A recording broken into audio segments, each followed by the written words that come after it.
I really decide to film at the best time when lighting is just heinous, but you know, that's fine. Can I do a nitro cold brew with, actually, yeah, can I get a cold brew with cinnamon oat milk foam, please? I never know what I want until I'm ordering. I gotta stop doing this. That's what I need to stop doing.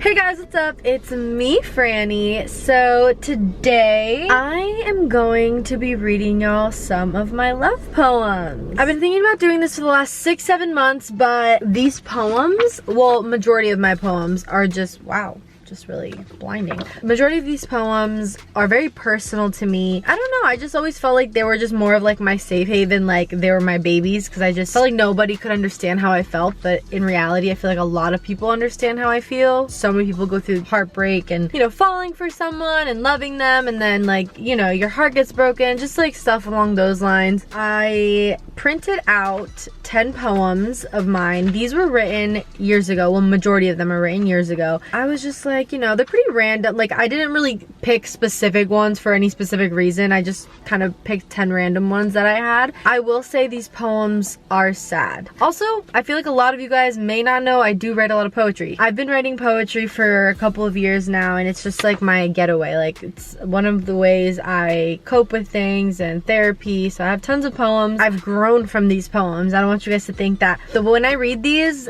this is not how I'm feeling at the moment, and I've grown, I've learned a lot. This is just old memories that I used to have and stuff, but I really wanted to share them with you. I'm really passionate about poetry, and it's just something that I want to share with you guys a lot more, and I've just been trying to figure out ways to do that without it being like too weird, or I don't know how to explain it, but I share some of them on Instagram and stuff. But yeah, I printed them out because I could have just read them off my phone. I don't know, reading them off my phone felt like very 2020 and like F 2020. So I wanted to bring it back to like 2010 vibes, when you had to like print stuff out. Like, remember, sorry, this is so off topic, but remember when GPS wasn't really a thing, and like you had to just print out the maps and directions, and you're like just next to your mom. I just remember being next to my mom or my dad and like, yeah, get off exit 4, like in the passenger seat. Yeah, that's what I remember.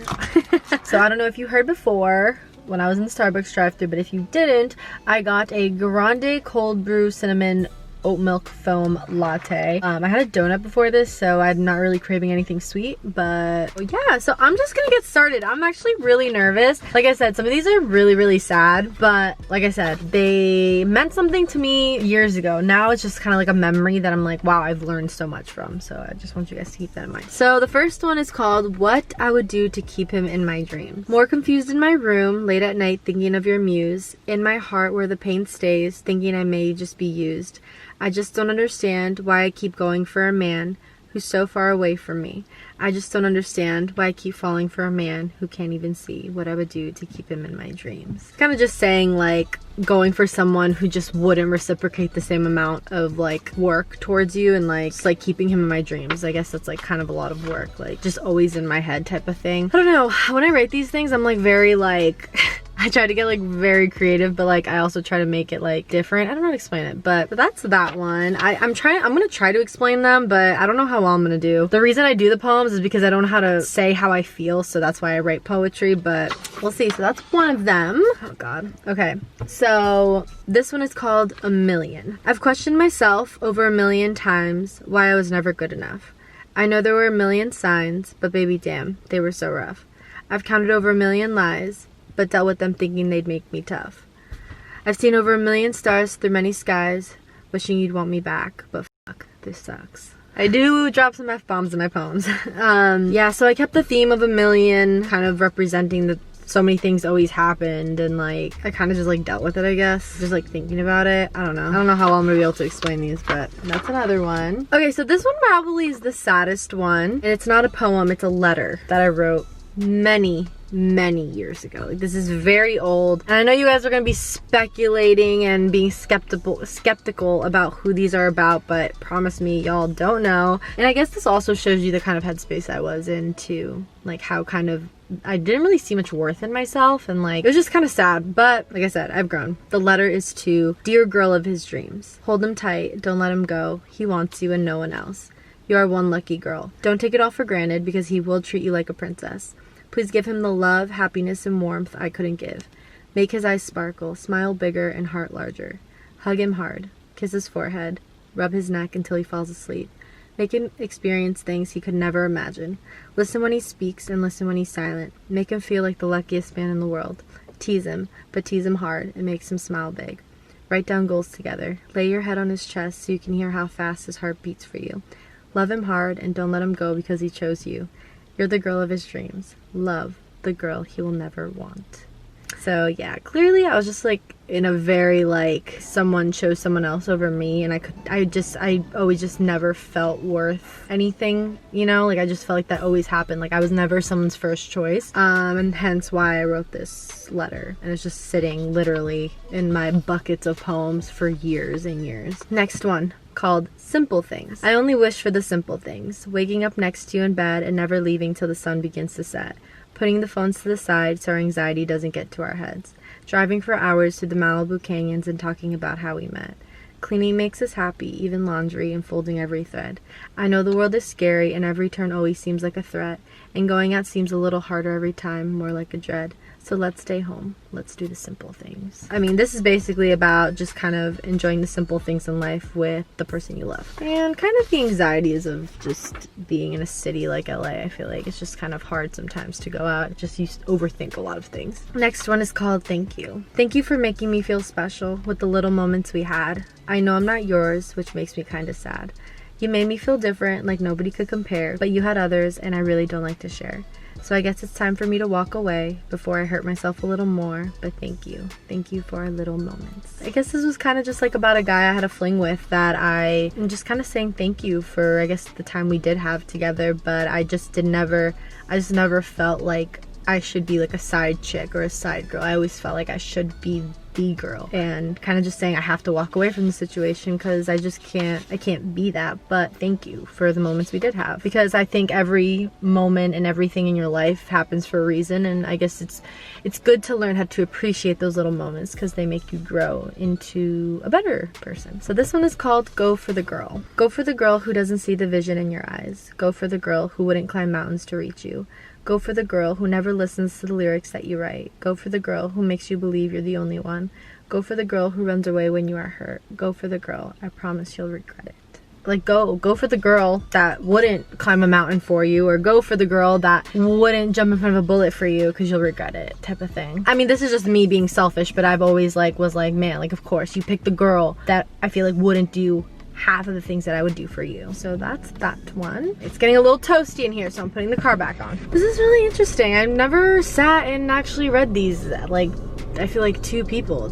Okay, can't believe I'm doing this, but alright. So this next one is called Staying Friends. What's the point of staying friends when you know that I want you? Sounds more like a mind game and a huge f*** you. Been trying to wrap my head around it since day one, but I ignored it and kept letting you think that you won. Yes, I had hoped.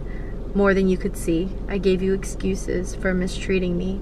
Yes, you were sweet and always looked out for me, but that constant let's link up and couple babes were used a little too free. I know you don't understand and probably never will, but just know there is no point of staying friends with me. What's the point of staying friends with me if I have feelings for you? There's no other way going around that, so that's that one. This next one is called Paris. I've always wondered what Paris would be like with you. Laying in the grass, counting every single star, driving miles a day with the top down in our car.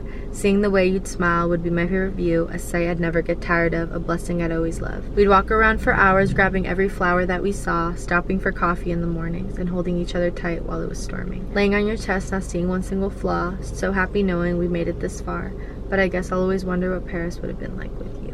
Kind of like a hypothetical story. Hypothetical, maybe? I don't know. I feel like Paris is a very romantic place, and it's kind of something that I want to experience with a loved one. At the moment, obviously, it was about a guy that I was really into and was thinking about how amazing it would be to go to Paris with someone like that. But yeah, So that one is called Paris. So this one is called New York City. That East Coast got something in the air. Dancing till the morning, got a flight, but who cares? Had a couple drinks in us. We made it back to your room, laying in bed, watching that sunrise right next to you. Tousled in the sheets, cuddled up against your warmth. Didn't really want to leave, so I felt a little torn. I knew if I stayed, it would hurt just a bit more. So I grabbed my clothes and walked out the door and told myself, damn, what else is New York City for? I feel like this one's very self-explainable. Just like being there with someone and you just are like, I gotta go. Like, I can't, I'm not gonna sit here and like wish that this was something when it's not what it is, type of thing. New York City.